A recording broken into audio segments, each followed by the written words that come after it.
would you like to just take a moment to just tell us where in the world you are right now, and if anyone puts my kitchen or your front room, you get immediately booted out. Tell us where you are, and just tell us in a word how you're feeling today. Just tell us in a word how you're feeling. Just pop those all in there in the chat box, and let's see what you've got. Let's see what you've got. Invite our speakers to do the same. Do join in. So yeah, alliteration is rewarded. There we go. Bucksteady, Sussex. Where is so? Feeling sunny, curious. Who was curious? Lucy was curious. Sophie in London. How are you feeling today? So there we go. Reading and sunny.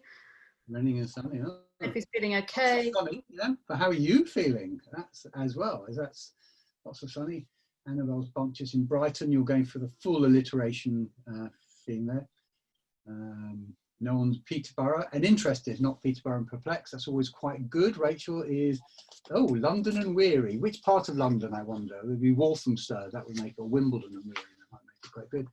Vicky's feeling uplifted in Wiltshire, and Naomi's content in London.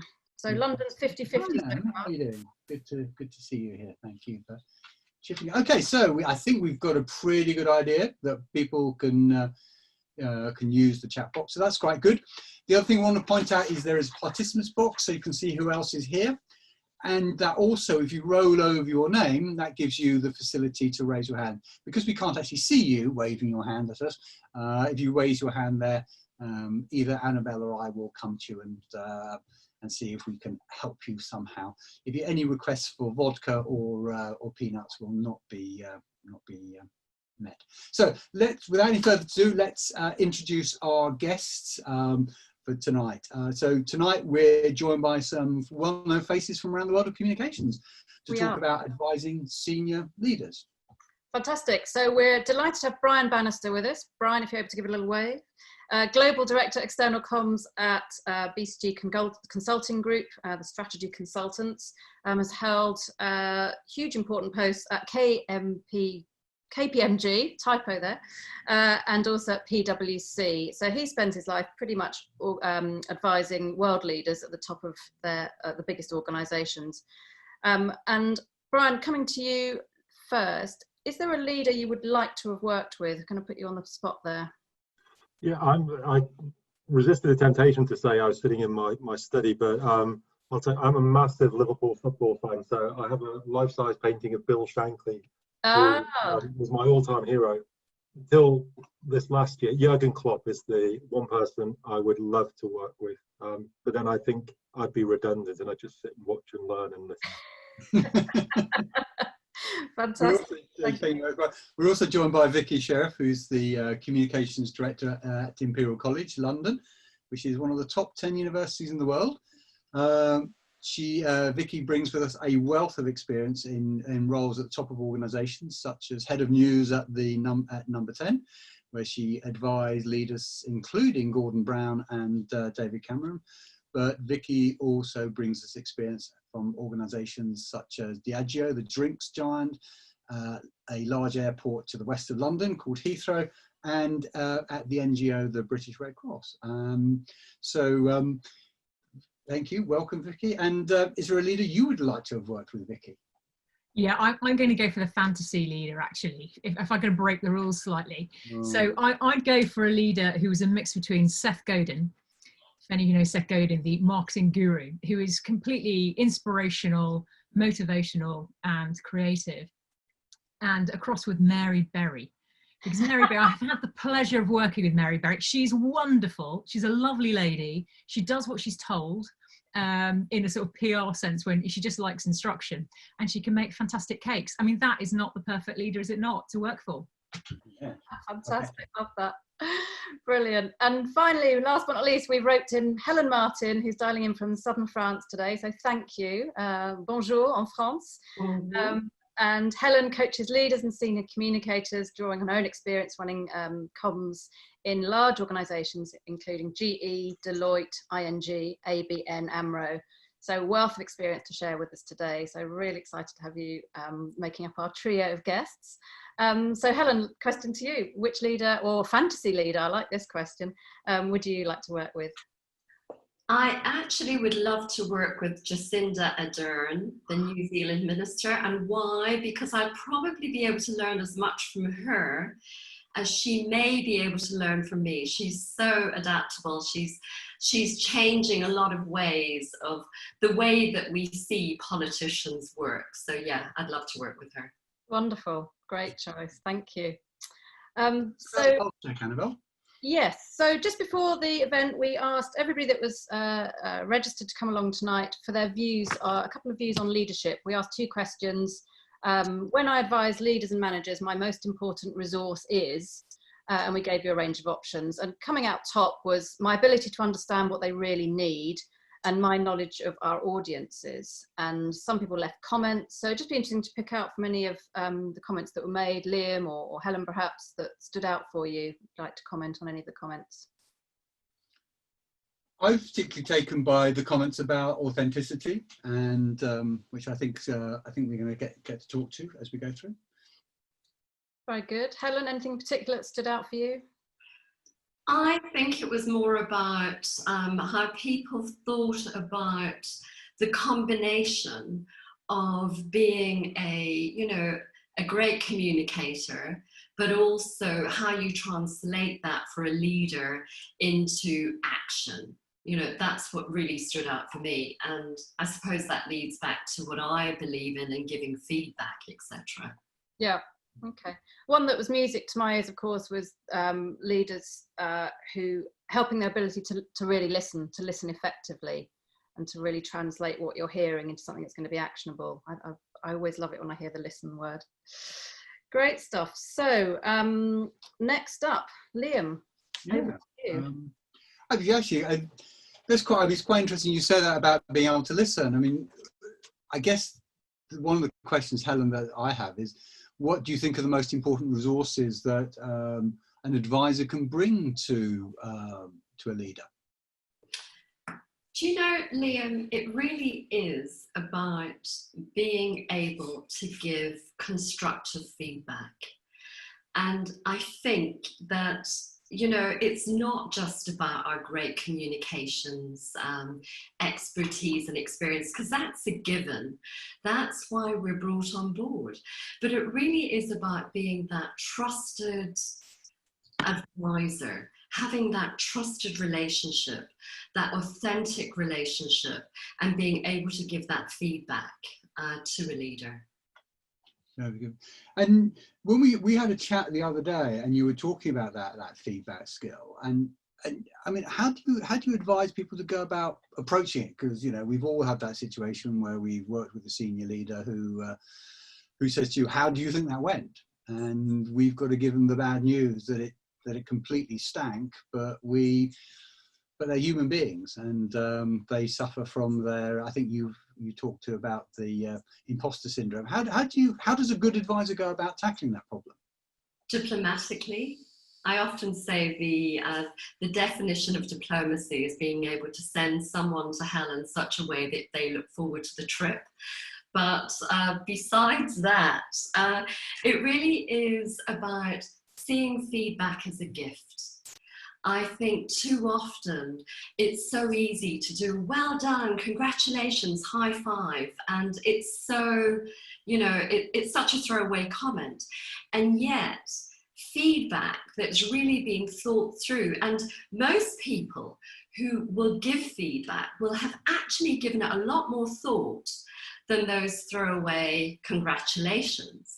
And whereby it's a gift, because they've been very thoughtful, quite calm, thought about the words they're going to use so that they won't offend anyone, that they will be diplomatic. So I think anyone that is giving feedback has to see it as a gift. Unfortunately, so many people fear giving feedback. They are so scared of it. They're just terrified. What makes why are people, in your experience, why are people nervous about giving feedback? It's all about our emotional brain hijacking us. I often call it the caveman part of our brain. So, you know, that part of the brain that tells us that we're not quite good enough. And, you know, it is that caveman where we're sitting in front of the cave, the beast comes along, and we've never seen the beast before. So we stand and we freeze, and so one of us gets eaten. And the next time the beast comes along, half of us run away and the other half get our clubs, and we beat the beast to death. And that part of our brain is still very much there and leading so much that we're doing. So we are forced into habits that, you know, that we have, because that's what our brain is telling us to do. So if we fear feedback or giving feedback or receiving it, that's the part of the brain that we're listening to at that particular moment. We're either freezing, or we're running away, or we're getting our clubs to fight. Yeah. And you mentioned to me that you kind of talk people through like a 7-step process, and without asking you to, you know, to tell us give the whole show away, but just what kind of things are on that list? It's quite a simple 7-step process to give anyone feedback, and it really is the first step, give a neutral, concise description of the issue. Second step, give a specific example, because we don't like being vague. Be specific. Step 3, state calmly how you feel about the issue. So you might say you're disappointed or sad or whatever it might be. If you can say I am, it's generally a feeling. You know, I am, I feel. Step 4, state why it matters. This matters because. Step 5, identify your own contribution to the problem. And that is quite easy to do. You might not have quite, you know, got your message across, or whatever it might be. Step 6, reassure that you would like to work with this person to make sure that they'll resolve the issue. And step 7, end with an open question. And it works like a bomb. I've trained this through, you know, to a number of people who fear feedback, who fear managing difficult conversations, conflict, whatever you'd like to call it. And it works because people are considered about their approach, and they've given it some thought. They might even have written it down. And nowadays you can actually have it on your desktop somewhere and just read it through. Fantastic. I just wanted to jump in there because Sophie had a point around feeling the fear around giving feedback. So Sophie, I'm going to put you on to talk. Hi there, can you hear me? Yeah. Hi, Sophie. I didn't realise I was jumping in live, but I think the culture has actually dramatically changed across businesses, because I jump around as a contractor over the last 5 years, even in that I would say in the early part of my career, even 5 years ago, there were a lot of leaders that just didn't want to hear it, to be honest. They didn't want to get feedback. But I really have noticed that changing a lot in the last few years. I just think there's just more noise around it. Cultures are changing, and they are inviting feedback. And when they invite, obviously it's a lot easier than when they don't invite. Yeah. Fantastic. Thank you. Thank you very much, Sophie. And Jake, I understand you have a point you'd like to share. Yeah, hi everyone. So I find it much easier to focus on the good parts and to focus on giving good feedback. So when you have, you know, whether it's a performance or a speaking opportunity or something, and afterwards you are asked that question, how was it? You always tend to pick out the best parts and focus on that. But I feel that's probably not very helpful for the person on the receiving end's growth, to only be hearing positive feedback. But it is difficult, and I find like naturally it is difficult to then, you know, outline the bits that perhaps need more work. Which I think also resonates, doesn't it, with Helen's point about the act of generosity and giving feedback, I think, as well. Very much so. I think one has to see it as a gift. If you start, oftentimes when we avoid giving feedback, we don't necessarily like receiving it. And it might be a time for reflection, to sit back and think, well, what do I do with feedback when I receive it? And we oftentimes just, you know, feel ourselves, you know, feeling quite defensive, and it's a caveman instinct. Whereas, you know, if you can literally let it wash over you and actively listen, tell the caveman in your brain to, you know, shut up for a moment, because that 4-year-old, it feels like a 4-year-old in your head running around screaming. Just tell the caveman to like calm down for a moment so that you can actively listen to someone.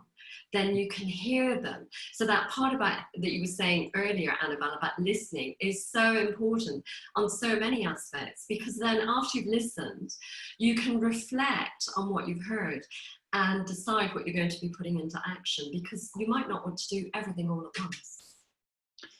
And there's one more point you wanted to bring in there, Annabel, before we went to the next question with Helen.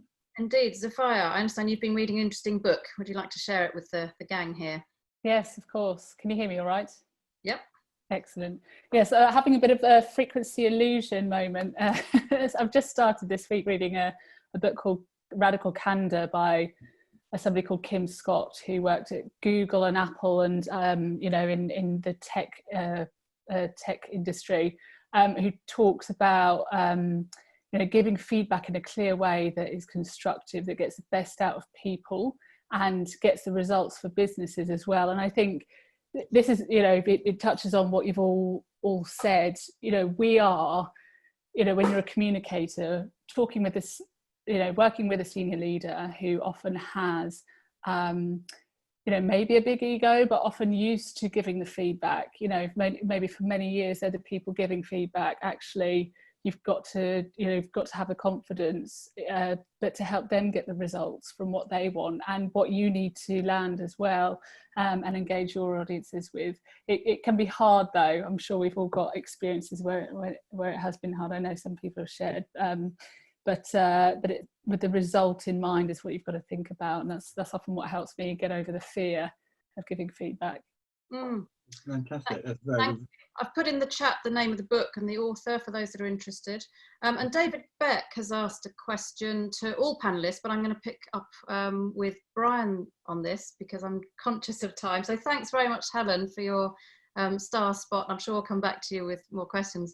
So Brian, this is a question from David Beck. Do you think there's an optimum time to give difficult feedback, or is it just better to get on with it or allow time for reflection? Which of the two? What's your approach? I think go back to a comment Helen made earlier. I think it depends on the leader. I was just reflecting, the last 3 CEOs I've worked with have been such dramatically different characters. My current CEO, Rich Lesser, wouldn't mind me saying, he's incredibly open to feedback. You know, when I did my first press interview with him, we kind of finished it, and it was a Zoom one, as everything is these days. And at the end, he said, how was I? Give me the three things that I did that were not good enough that I can reflect on tonight before I go. And you know, it was like a sponge. He wanted constructive feedback. You know, if I go back a couple of CEOs, you had to wait an hour. You literally had to decompress after a speech or an interview before you could say, you know what, there were 2 or 3 things that maybe we could adjust or do differently. If you tried it in the first half hour, there was just a visceral reaction and a rejection and borderline hostility. So I think you have to flex it depending on the character. But I think the critical thing is finding a way, adapting to their personality to be able to give them that feedback in a way that lands. And I think to your point, Helen, that they can do something with. I think, you know, the common thread for all of those CEOs was that they wanted to improve. They were fundamentally self-analytical and critical enough to know that they needed to continuously improve. It was just a question of the formula to get that into them. Interesting. And based on your career, you worked in 2 similar sectors originally, so KPMG and then PwC, and now you've gone to Boston Consulting Group. So what have you learned, and how have you adapted to working with new leaders? Firstly, adapting to the organizations. Badly. I learned to walk by falling over. So when I moved from PwC to KPMG, fundamentally the same business model, but a very different culture. And actually what I found was that the communications strategies that I developed, and Jenny, who's on the call this evening, had developed at PwC, were singularly ill-suited to the KPMG context. and actually I needed to go back and fundamentally rethink. So the context and the culture of the organisation and what it meant to be a leader in both organisations was very different. KPMG is a more federal, democratic organisation. The partnership is much more devolved. PwC had become more of a kind of a corporate and PLC type model. You know, it wasn't an imperial CEO, but a much more powerful leadership model. And actually then what it meant to be a leader in the two organisations was different. And then for those of us who were advising leaders, it required a different set of solutions. I only learned that after 12 painful months of kind of tabling the wrong solution in the wrong situation and context. Okay, Jenny's commented here, by asking the new leader how they like to work and how they like to get feedback, or not if, etc. Listen to them and adapt. So again, this listen word is coming through loud and clear. So picking up on the feedback in a way, what about when you need to take a risk as a communicator and having to feedback some really unpalatable stuff? Can you give any examples of when you've done that, without naming names perhaps? But yeah, I can give one really early one from the start of my career. I got a new CEO. I went through 3 CEOs in just over 12 months. It wasn't me, it was the chairman who was getting rid of them. But the new CEO, this one's ridiculous. He had a gap in his tooth and he whistled when he spoke, which was terrible because he spoke a lot. So my first tough message for him was to go to the dentist and get his teeth fixed so he would stop whistling, which landed badly. But thinking more seriously, and it goes back to, I think one of the challenges to be a trusted advisor is to be able to give tough messages. And I think as communications professionals, you know, we often have to operate with one foot in the camp and one foot outside the camp, and be able to reflect into the leader things that other people at the leadership table won't be saying. And so, you know, in one organisation, that involved drawing to the CEO's attention that our tax position, particularly in relation to the partners, wasn't good enough, and if anybody ever shone a spotlight on it, would cause real problems.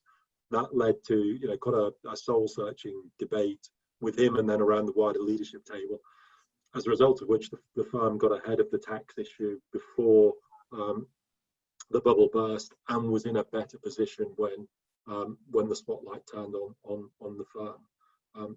But it certainly was unpopular at the outset. I'd just like to jump back to Helen, actually, on the question of trust. Any thoughts on that you wanted to add on?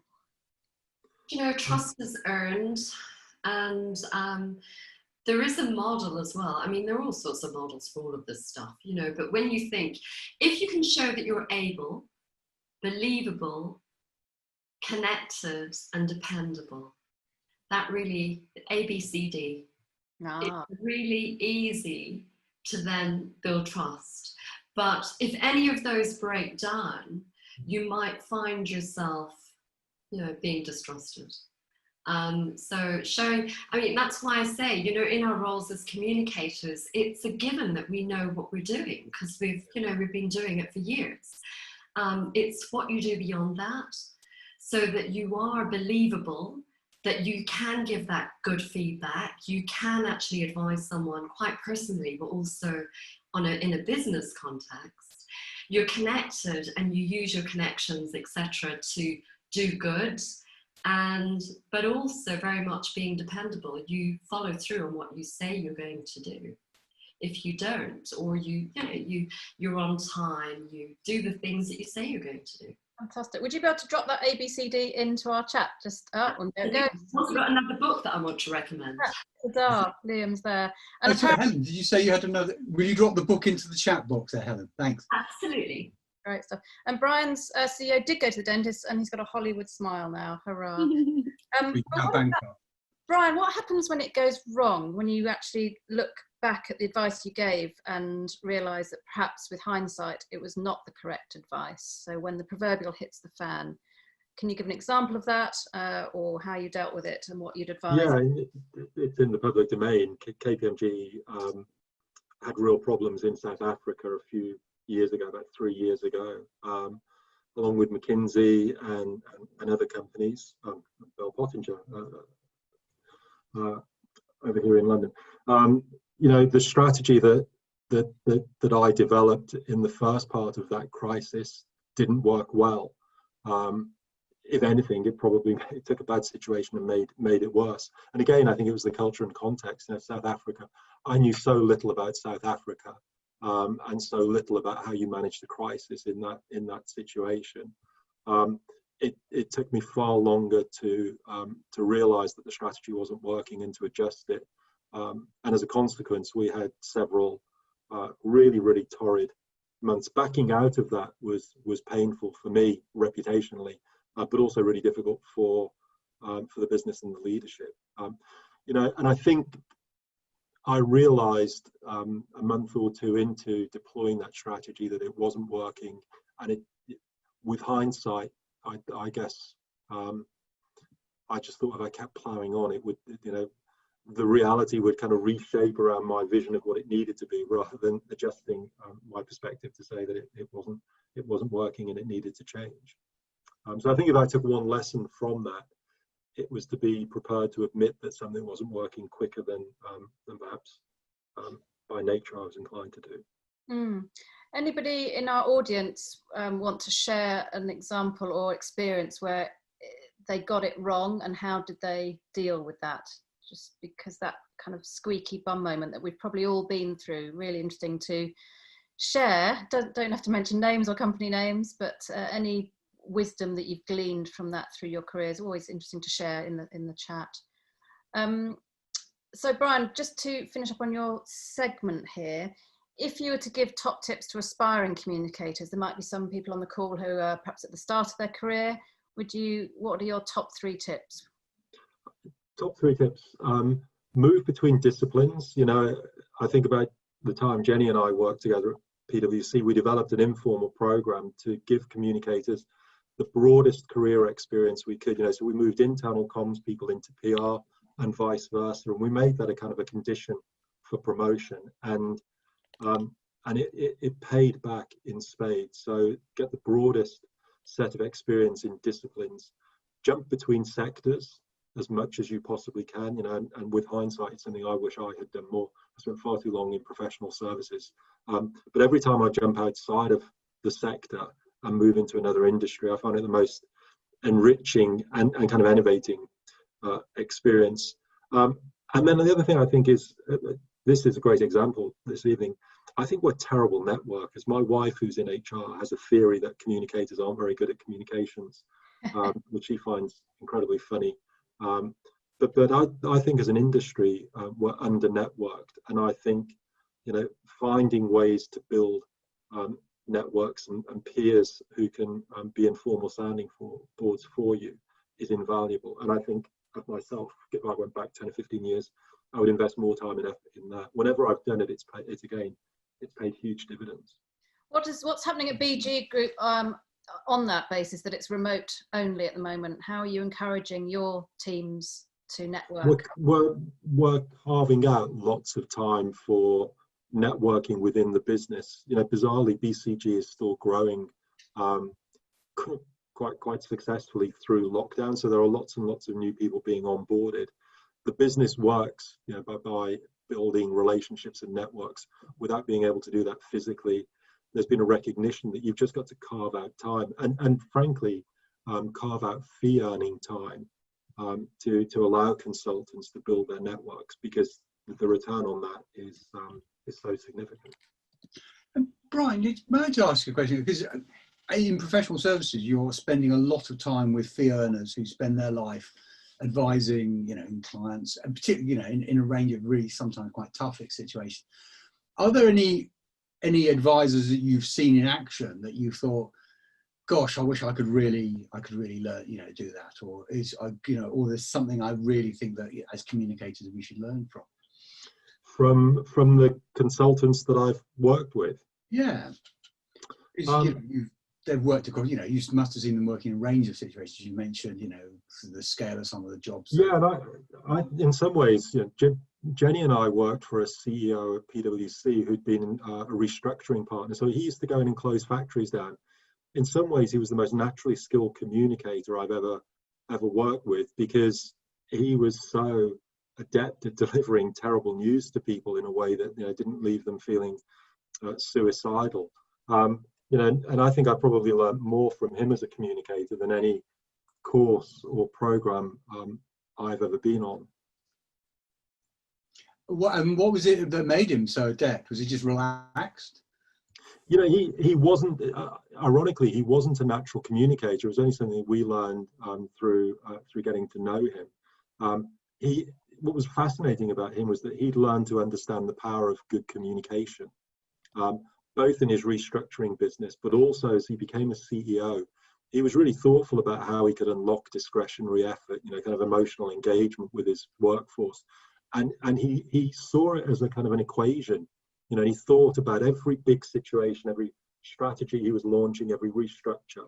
And he really thought through about how do you get people on board with this, and how can I make them, you know, when I walk out of the room, how can I make them believe that it was the best thing ever and that they're going to kind of pull up trees to make it happen. And he did it, you know, time and time again, but it wasn't a kind of an innate thing for him. He sat down and agonized about how he could achieve that. Well, you mean he gave a toss, basically?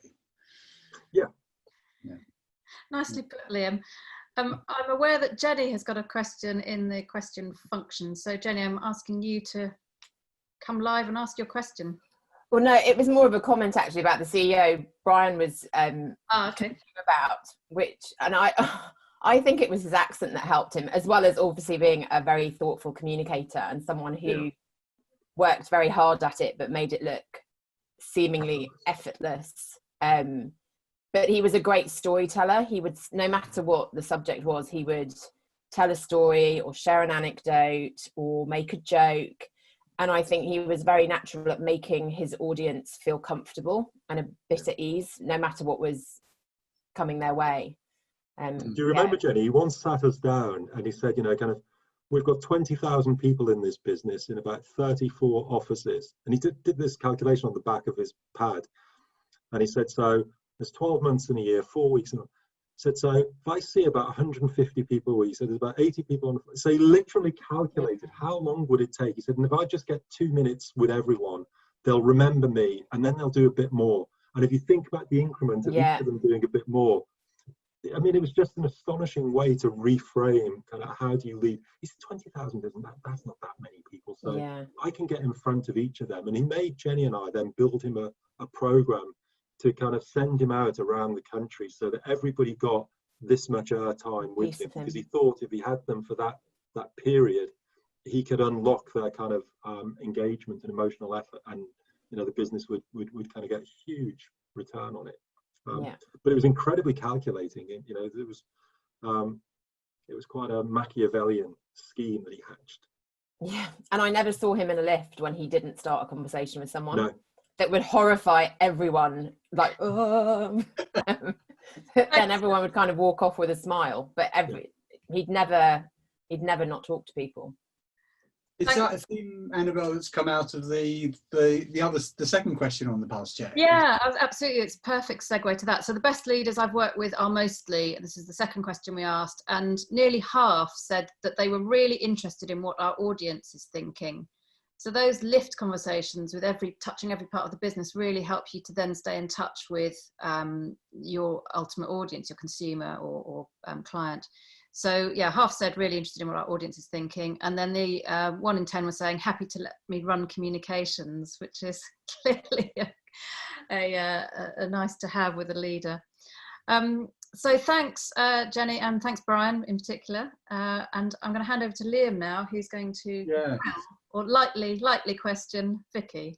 Well, I just thought it was quite funny, actually, Brian talking about his leader who was, you know, willing to go and talk to as many individuals as you could. I mean, when you worked in government, you know, for departments like Department of Transport or Culture, Media and Sports, and indeed at Number 10, I mean, that must have been the idea that your minister would go and talk to more than one person, in a year. It must have been a nightmare. Yeah, but I mean, I was laughing when I was hearing about the story of the CEO of the lift, and that's exactly what a lot of the politician ministers do. I mean, I remember Jack Straw very similarly would get into a lift and terrify anyone who's in there by talking to them, and they just couldn't get away quick enough. Yeah, it's quite amusing. I mean, I think a lot of us have worked with different leaders, and they come out of very different boxes. They're not all the same, and that also goes down to politicians as well. And I've worked with some you know, fantastic people and some quite difficult people. Go on. I say, from your point of view as an advisor, what makes them a dream or a nightmare then?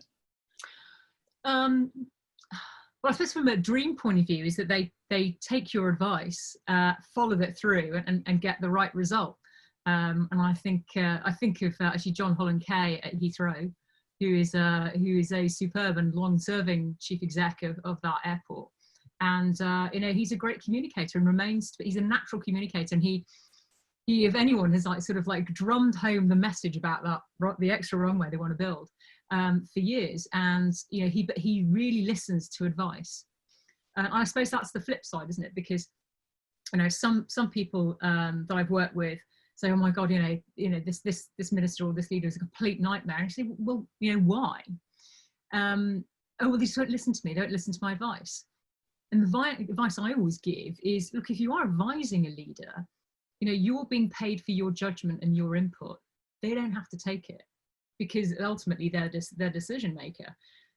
You know, give your advice, you know, to the best of your ability, giving the pros and the cons.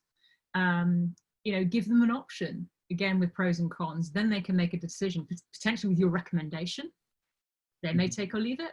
And then it's your job to move on and then deal with, you know, whatever happens with the decision they take.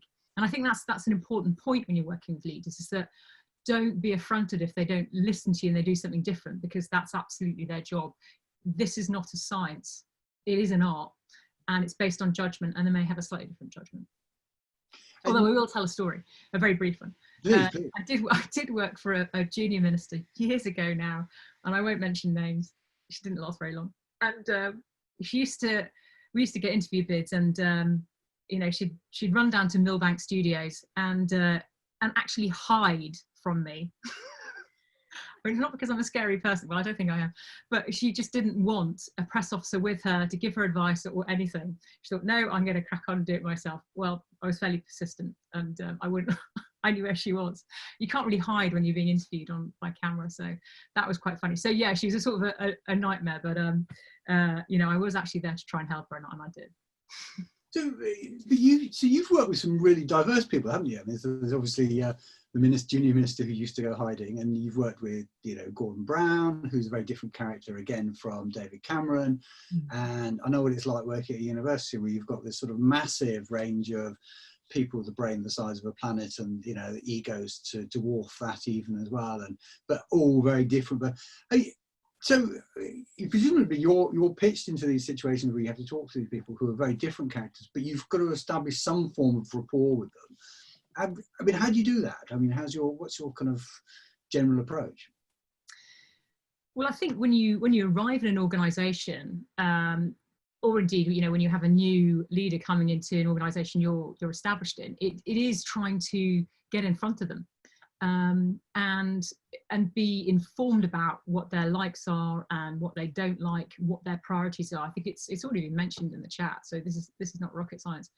But there are often ways of doing that. So we all know that our chief execs often have a chief of staff or a private office or EA. In the case of government ministers, they have a private office with a number of people who support them. And get to know those people, because they are the gatekeepers. And they're probably the most important people that you'll get to know, because they will tell you what mood the chief exec or the leader is in. They'll tell you what's actually on their mind, because quite often you won't have all of that access, and you've got to go in there at the crunch moments or you know, at a good point. So they are really important people to get to know, and I think that's one piece of advice that I'd share is really get to know the people who are around that leader to really understand them, if you don't have enough face time to get to know them, and then try and get some quick wins in order to demonstrate that you can do the job that you've been hired to do, or indeed, you know, to impress them if they're coming into an organisation.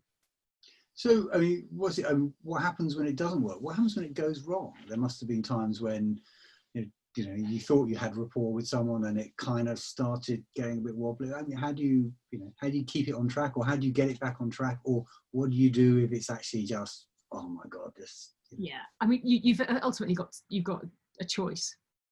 You know, you either if you think that your reputation has sort of been been marred by something that didn't quite go right to plan, and that has happened to me, then you either stick around and then you basically work your reputation back, or you leave. It really depends on your position in that organisation and how emotionally connected you feel to that situation. And when you're not in the position where you feel you have that immediate trust of the leader, then you need to find out who the trusted ears are and work through them, because you've got to basically get on with those people in order to get your foot back in the door. And as I said, that can take quite a period of time, but it's worth it if you think the organisation you're working for is worth it. And sometimes people talk about consultants having resources in terms of knowledge or information or skills or something to bring to the party which makes them indispensable or attractive. And is there anything that you've found over the years that you know that if you don't come to the conversations with a resource or a skill, you're going to struggle? I think the Pulse survey really hits the nail on the head, is that you need to bring those insights that perhaps the other people sitting around that table who are talking to senior leaders don't have. And you've also got to have, you have a privileged position, I think, working in communications, because you can bring that insight, and you can also ask the questions that probably other people don't ask. And that's a really important point. So I've sat through various meetings with government officials, sitting with ministers. They're talking about a policy that the minister's very keen that we're going to announce. And, I usually, stick my hand up and say, I might be, got the wrong end of the stick here, but I don't quite understand why you would do that, because it's going to land like that, potentially with this audience. And that has saved bacon on a number of occasions by being brave enough. And bravery is an important point without being suicidal. Bravery in terms of saying, I've got to say the thing that no one else is going to say in the room. And quite often that leader will recognize the guts it's taken for you to say that. Because they need to hear that, because sitting in a room full of people who are yes people is not very helpful for that leader. And it might put them in a bad mood, and it might make you the enemy number one for a short period of time. But if it's a critical comment that you've made that you can back up, then I think that's our fundamental role when it comes to working with leaders. I can see Brian nodding furiously away. I'm going to bring him in a second, but one question I was going to ask you is, and your mention about the junior minister who used to go and hide in the basement has put me in mind of the question: what do you do if you've got a leader who just won't engage with you? They turn up on day one, you turn up, I'm your comms advisor, and they go, get her out of there. What if they just won't engage with the comms process? That really happens. That comes back to gatekeepers, working through other people, and that's where you've got to have those relationships or build them with the people who do have the ear of that leader. The other extreme is when that leader just wants you around all of the time, and certainly when I was a junior press officer in government, that happened to me. For example, John Reid, who is one of those characters. He's a Labour minister who worked as the Secretary of State of a number of different departments, and he was Transport Minister when I worked for him quite some time ago. And it was in the days when there were smoking rooms in government departments, and he smoked quite a lot in those days. And I used to end up with him, sitting in the back of the car, going to and from meetings and places with him, having cups of coffee, sitting in the smoking room, talking about stuff, sitting in his meetings.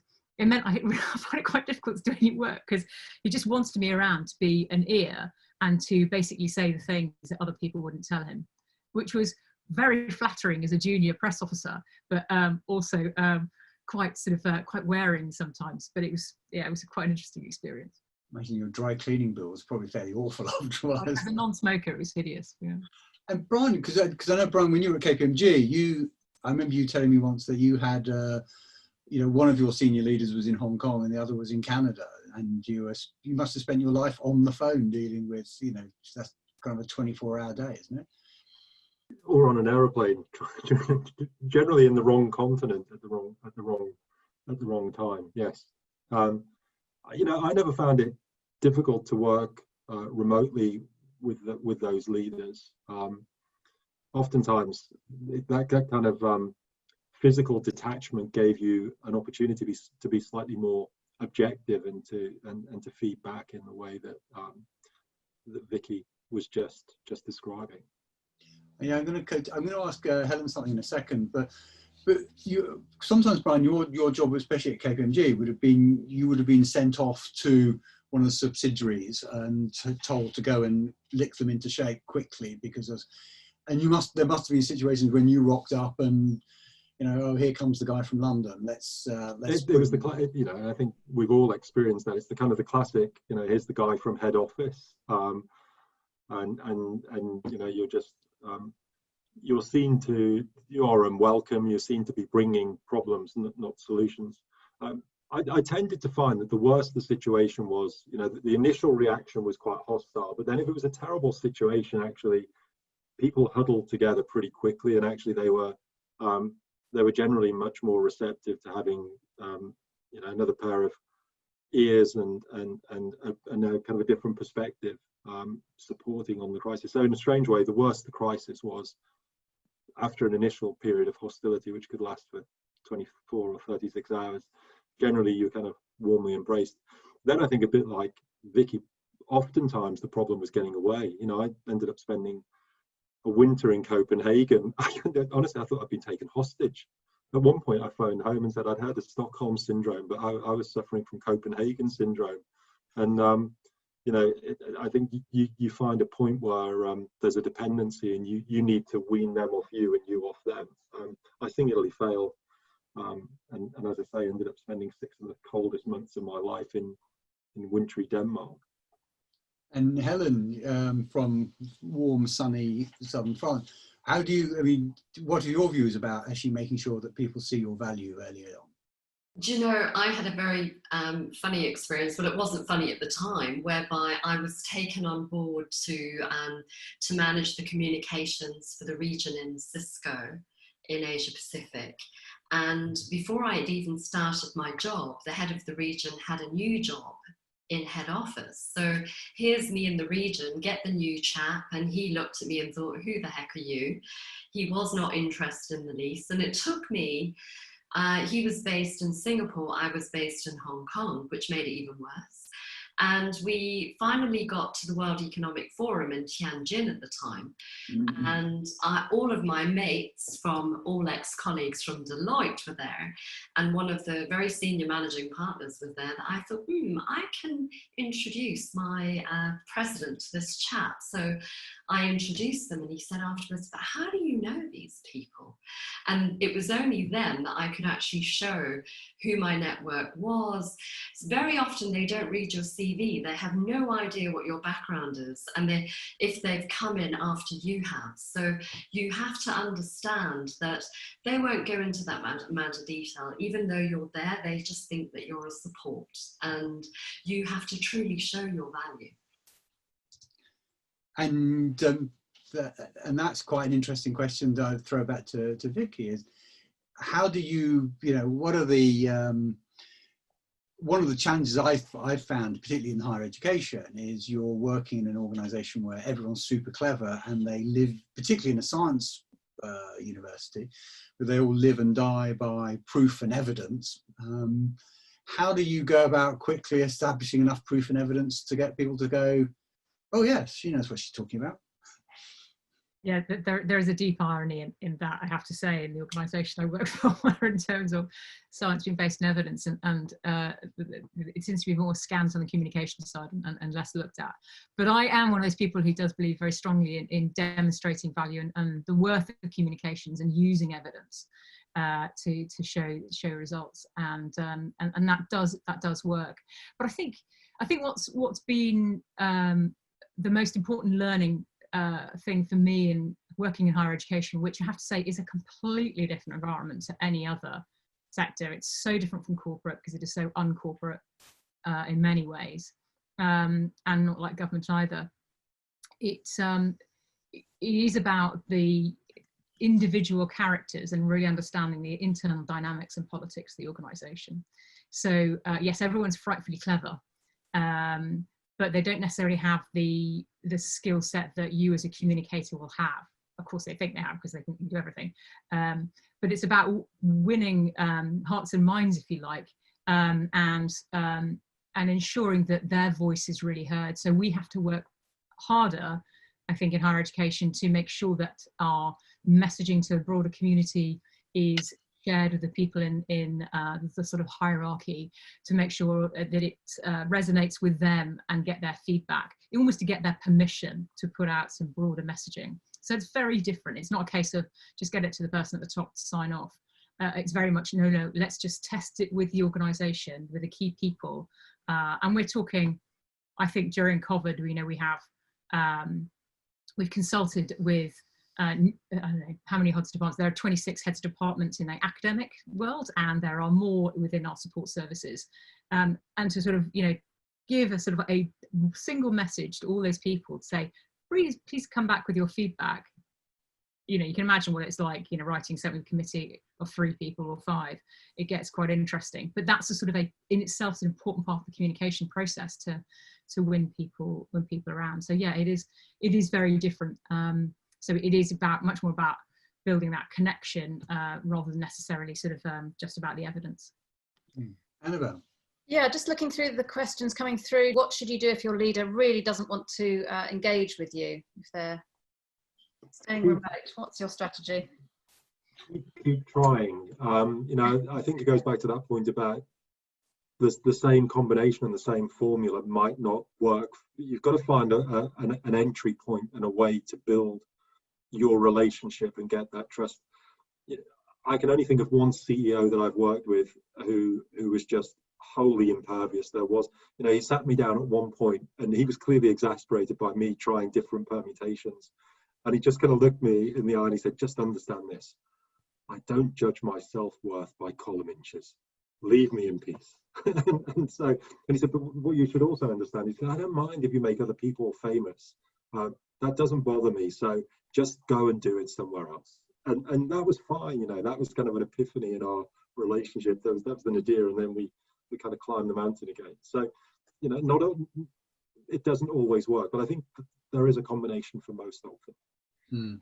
The breakthroughs are possible. Yeah. I think one of the breakthroughs I had once was a particular leader where I joined. It was an organisation in crisis, and I used to go along to meetings with the chief executive, and his executive assistant was sitting there, and she'd been offered the job of head of communications before I came in and turned it down. And everything I said, she would just tut and shake her head at, and he would listen to her and not me. And eventually I worked out that I probably ought to go and talk to her about it. And she said, your fundamental problem, Liam, is that he thinks you don't know anything about the organisation and thinks you're a middle-class dilettante. Correct on both counts. And she said, but what I do is every month I give him this sheet of paper with 12 verbatim quotes on it from people around the company. If you did that, he will love you. And so I did it, and it was night and day. My relationship with him changed. And the thing that really threw him was the fact that I wasn't ringing the same 12 miserable people in Liverpool every month, and so he was completely thrown by the fact that half the company was happy. But it was that kind of suddenly going in there with something that he didn't know, and I think that was for me the night and day change. Yeah. There's a lovely point brought from Sophie here on the chat. So Sophie had a breakthrough when she worked out that it wasn't about her agenda, it was how I could fix theirs and what was their pain, what was keeping them awake at night. So yeah, right. The spring on the shoulder, being a true consultant and communicator to really get under the skin of what's going to help them. Excellent. We're coming into the last closing minute, so time for one more question from the audience if you do want to tap one into the chat there. Liam, do you want to? I would be I know we've got a couple of recruiters on the line, and I'd be really interested to hear, because presumably they spend all day long both saying to employers, no, you're not going to get that in a million years if you want it, but also saying to candidates, you need to change your expectations, or this is how. I'd be really interested if there were any pearls of wisdom that any of the recruiters wanted to share with us at all. Let's see. I don't know if we're going to get any takers from that. No, perhaps that's for another chat show. Probably for another chat and another occasion. I think the one last question I would probably like to throw in Helen's direction, if you're okay, is you obviously made the transition from being an in-house practitioner working in large organizations to becoming a coach.